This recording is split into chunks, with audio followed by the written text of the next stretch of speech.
కేవలం చెప్తే ఏం జరిగిద్ది, చూపించకుండా చెప్తే ఏం జరిగిద్ది? భలే తమాషా మాట. ఇది చెప్పి ముగిస్తా. ఆ రోజుల్లో మనకు ఒక బ్లాక్ ఆటో ఉండేది.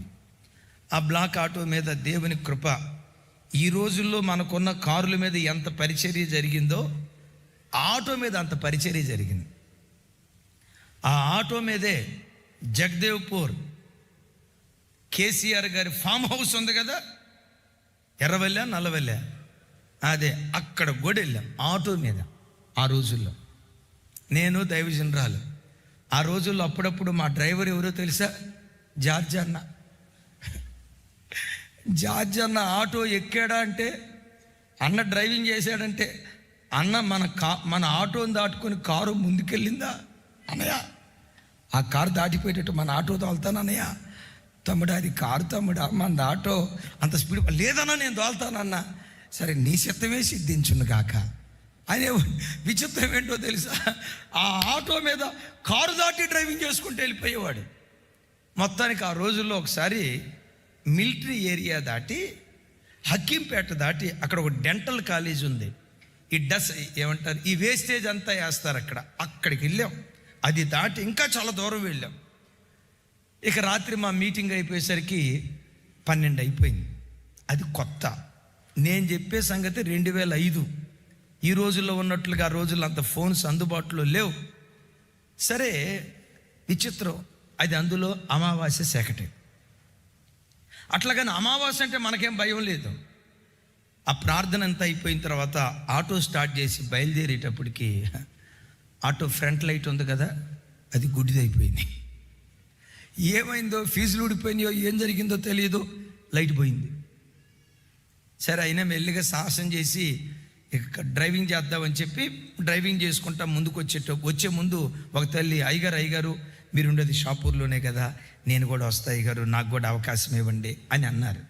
సరే కూర్చోమ్మా అని కూర్చోబెట్టాం. కొంచెం దూరం వెళ్ళిన తర్వాత సడన్గా ఆ ఊరు చివరి దగ్గరకు వచ్చేసరికి ఆ తల్లి, అయ్యగారు ఆపండి అంది. ఇక్కడ ఆపమంటావు ఏంటమ్మా అన్నాను. అయ్యగారు నాకు భయం వేస్తుంది అయ్యగారు, దీనికి లైట్ లేదు అయ్యగారు, ముందెళ్తే ఏమైపోతావు అయ్యగారు, నాకు భయం వేస్తుంది అయ్యగారు, నేను దిగిపోతాను అయ్యగారు అని. అమ్మ ఊరు చివరిని దించితే ఎట్లా అమ్మా, నువ్వు క్షేమంగా వెళ్తావో లేదో కదా అంటే, అయ్యా నేను క్షేమంగా వెళ్ళినా వెళ్ళకపోయినా పర్లేదు, కానీ ఈ ఆటోలో మాత్రం నేను రానంటే రానయ్యా అంది. సరేనమ్మా నువ్వు వెళ్తానంటే నేనేం చేస్తాను, వెళ్ళమ్మా అని చెప్పి ఆమె దిగినప్పటి నుంచి నా పక్కెంటున్న తమ్ముళ్ళు అన్న, ఇంత రాత్రిపూట మనం వెళ్ళటం క్షేమం అంటారా? దీని లైట్ పని చేయట్లా, సైడ్ లైట్లు పని చేస్తున్నాయి, ఇంత రాత్రిపూట వెళ్తే ఎట్లా? తమ్ముడే వెళ్దాంలే, ఎక్కడున్నా చేసేదే ఉంది, దేవుడు ఎట్లా కొట్ట నడిపిస్తాడులే అని మిలిటరీ ఏరియాకి వచ్చాం. మిలిటరీ ఏరియాకి వస్తే మిలిటరీ ఏరియాలో ఎట్లా ఉంటుందంటే, ఏ రోడ్డు చూసినా ఒకే రకంగా ఉంటుంది. కొంచెం అనుభవం కలిగిన వాళ్ళు తప్ప కొత్తగా వెళ్ళిన వాళ్ళు ఏదేటో అర్థం కాదు. మొత్తానికి మాకు తెలిసిన ప్రయత్నాల ప్రకారం తిరిగి ఒక పావు గంట అర్ధగంట అయిపోయింది. అక్కడక్కడే తిరుగుతున్నట్టు అనిపించింది.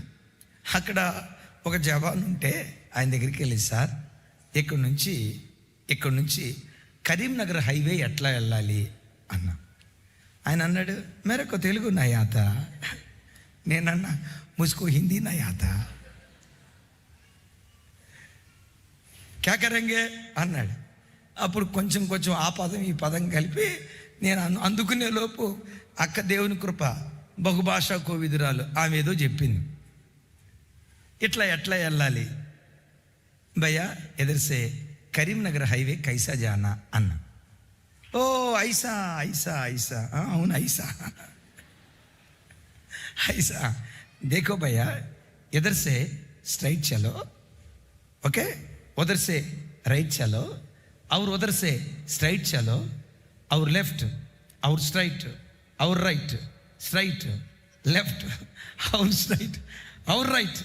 भैया उधर कमान आता, ओके, उधर कमान आता, कमान से नीचे चलो, वेरी नेक्स्ट राइट चलो, उधर से स्ट्राइट चलो, उधर से लेफ्ट चलो, उधर से स्ट्राइट चलो, और राइट देखो और राइट चलो, उधर से स्ट्राइट लेफ्ट అని 150 స్ట్రైట్లు, 250 లెఫ్ట్లో.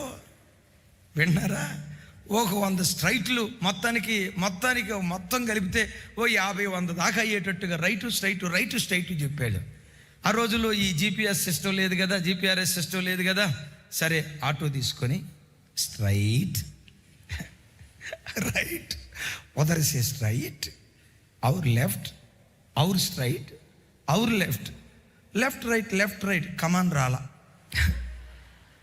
తిరిగి అప్పటికి ఒక అర్ధగంట అయిపోయింది. మధ్యరాత్రి 1 గంట దాటిపోయింది. దీనికి అవి లైట్ పని చేయట్లా.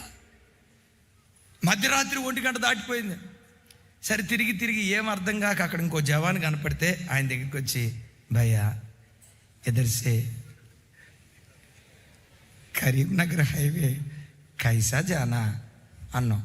ఆయన చూసి హిందీలో, అర్ధగంట క్రితం ఇందాకే చెప్పే కదయ్యా,